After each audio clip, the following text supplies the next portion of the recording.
অসম আন্দোলনৰ ঠিক আগমুহূৰ্ত 1979 চনত মই তেতিয়া প্ৰি ইউনিভাৰ্চিটিৰ ছাত্ৰ আৰু মাজে সময়ে মই মোৰ পিতৃক তেখেতক অ'ত আমাৰ গাড়ীখনেৰে লৈ গৈছিলোঁ, কিয়নো মোৰ পিতৃয়ে গাড়ী চলাব নাজানিছিলে। কেতিয়াবা পিতাই মোক কৈছিলে যে তই মোক চাৰ্কিট হাউচলৈ লৈ যাব পাৰিবি নেকি।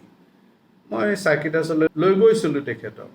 এই 13 নম্বৰ আছিল, সেইটো মোৰ এতিয়াও ভালকৈ মনত আছে। এই 13 নম্বৰ ৰুমটোত প্ৰায়ে অটল বিহাৰী বাজপেয়ী ডাঙৰীয়া তেখেত জনতা পাৰ্টিৰ এজন সদস্য আছিলে, ৰাষ্ট্ৰীয় কাৰ্যনিৰ্বাহক সদস্য আছিলে। আৰু ৰাষ্ট্ৰীয় কাৰ্যনিৰ্বাহক সদস্য থাকোঁতেই তেখেতে মোৰ পিতাই যেতিয়া জনতা পাৰ্টিত যোগদান কৰিছিল আৰু তেখেতো ৰাষ্ট্ৰীয় কাৰ্যনিৰ্বাহকৰ সদস্য আছিলে, তেতিয়া অটল বিহাৰী বাজপেয়ী, নানাজী দেশমুখ এনেকৈ কিছু ব্যক্তিৰ সান্নিধ্যলৈ আহিছিল আৰু তেখেতসকলৰ মাজত এটা সুসম্পৰ্ক গঢ় লৈ উঠিছিল। অসমলৈ তেখেতে মাহেকত এবাৰ হ'লেও আহিছিলে, বিভিন্ন ব্যক্তিক লগ কৰিছিলে, অসমৰ বিভিন্ন ঠাইত তেখেতে ভ্ৰমণ কৰিছিলে। আৰু গুৱাহাটীলৈ আহিলে প্ৰায়ে তেখেতে মোৰ পিতৃৰ লগত মিলিত হৈছিলে, দুজনে ভাল বন্ধু। গতিকে তেখেতসকলে ৰাতিপুৱা, কিয়নো মোৰ পিতৃও পৰৱৰ্তী সময়ত ৰাতিপুৱাৰ পিনে বেছি পচন্দ কৰিছিলে, ৰাতিপুৱা 7-8টামান বজাৰ পৰা তেখেতসকলে বহি সুন্দৰকৈ তেখেতসকলে কথা বতৰা পাতে, বিভিন্ন চৰ্চা কৰে যে সেইখিনি সময়ত আমাৰ বৰ্তমান ফাঁচী বজাৰৰ যে পাৰিষদ প্ৰমোদ স্বামীৰ দেউতাক আছে মহাবীৰ স্বামী, তেখেত এতিয়াও জীৱিত হৈ আছে।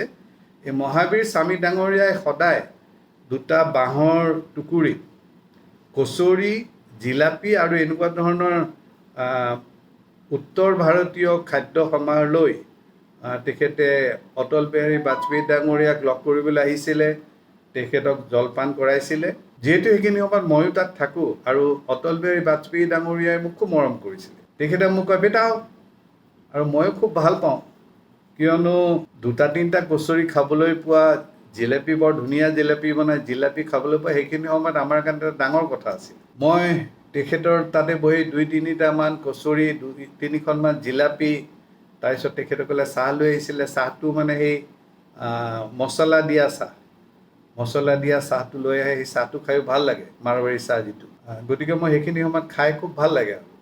আৰু মই সেইখিনি সময়ত তেখেতসকলৰ বিভিন্ন কথা, মই সেই কথাত কেতিয়াও ৰুচি লোৱা নাছিলোঁ, কিয়নো সেইখিনি সময়ত মই ৰাজনীতিৰ কথা একেবাৰে, মই খেল ধূলত ব্যস্ত আছিলোঁ। কিন্তু অটল বিহাৰী বাজপেয়ী ডাঙৰীয়াৰ লগত মোৰ এটা আন্তৰিকতা গঢ় লৈ উঠিছিল।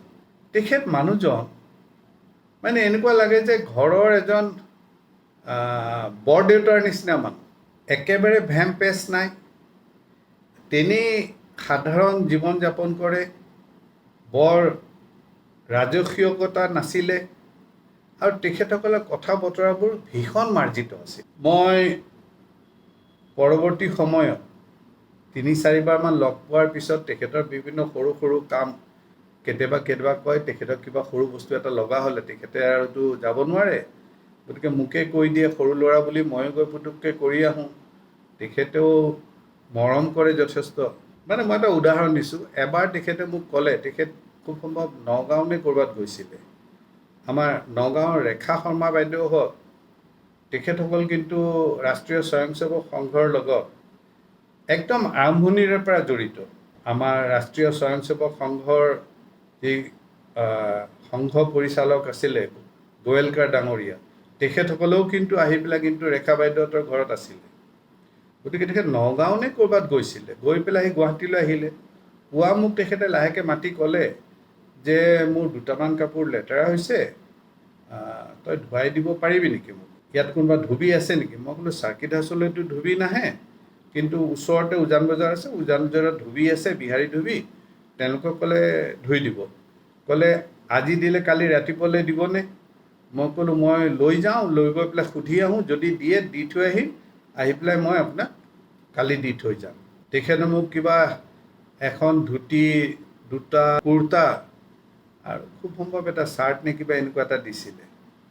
মই গৈ পেলাই ধুবিজনক সুধিলোঁ, সিহঁতেতো না নকয়, সিহঁতে ক'লে হা হৈ যায়গা ছাৰ, শাম কো আকে লেকে যানা। সিদিনাখন সন্ধিয়া মই যেতিয়া গ'লোঁ, তেতিয়া দেখিলোঁ তেওঁ ক'লে নাই अभी तो धुलाई क्या है, इस्त्री कर रहा है, अब कल सुबह लेके जाओ। তেখেতৰ 11:30মান বজাত ফ্লাইট আছিলে হপায়। মই যেতিয়া ৰাতিপুৱা আনিব গৈছোঁ তেতিয়া দেখোঁ ধোবাৰ ৰুমত তালা মাৰা, ধোবা অহাই নাই। মইতো বিৰাট দিগদাৰ পালোঁ। মই আহিলোঁ চাৰ্কিটৰ ওচৰত, লাজ মই তেখেতক ক'লোঁ যে अटल जी ऐसे धोबा तो आया नहीं। बोले बेटा कोई नहीं, मैं अगला टाइम आऊँगा तो ले लूँगा, तू रख लेना, तेरे पास रख लेना, मैं अगले टाइम में ले लूँगा। মই কৈছোঁ, এইটো উদাহৰণ হিচাপে কৈছোঁ যে তেখেত মানুহজন তেনেকুৱা ধৰণৰ ব্যক্তি আছিল।